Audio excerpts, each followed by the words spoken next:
Hey, thanks for having me in class today. I got the guide to work again. I don't know what happened. Might have been like a bad cookie or something like that. So here's briefly how to use this guide, and I will send the URL along with this guide. So first of all, we have the AI tips, keywords, background, and context. And here's a link to Perplexity Academic, which you can ask it all sorts of questions. What are examples of questions? Well, here's some AI prompts.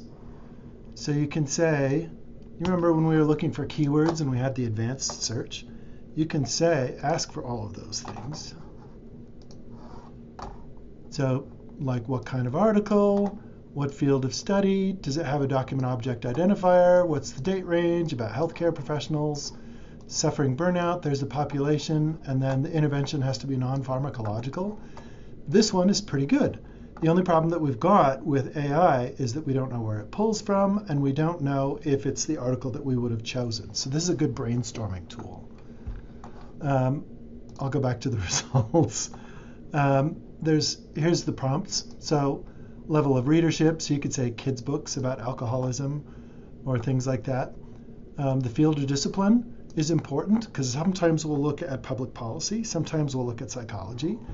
You can ask for a document object identifier, which is a major red flag if a citation doesn't have one.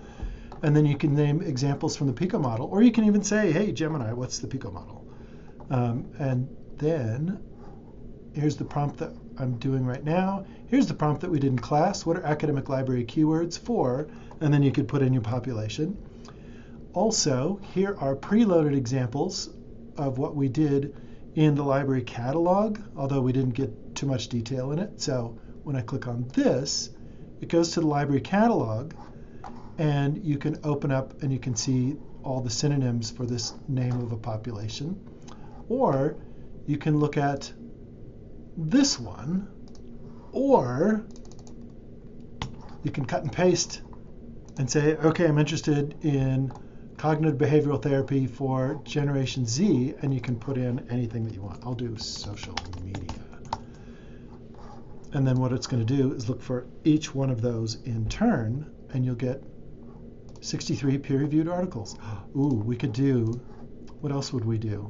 Maybe like the name of the instrument, like randomized control trial, et cetera, et cetera. These are my favorite databases that you can use any of the keyword systems that we just did. My favorites are the bigger ones. So you could see this is public policy. This one is psychology. Most of the social work faculty love this one, almost not exclusively, but these bigger ones are pretty good. And then here's the systematic tool in Scopus where you could do that question. You could say alcohol. Did I spell it right? Oh, alcoholism.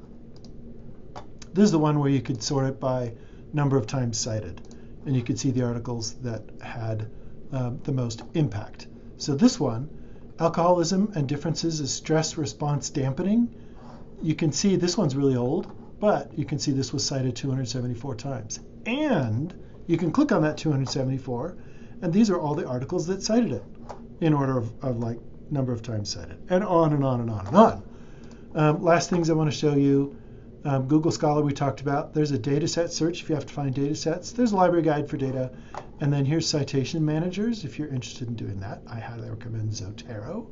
This has been Dale, your librarian. Reach out to me.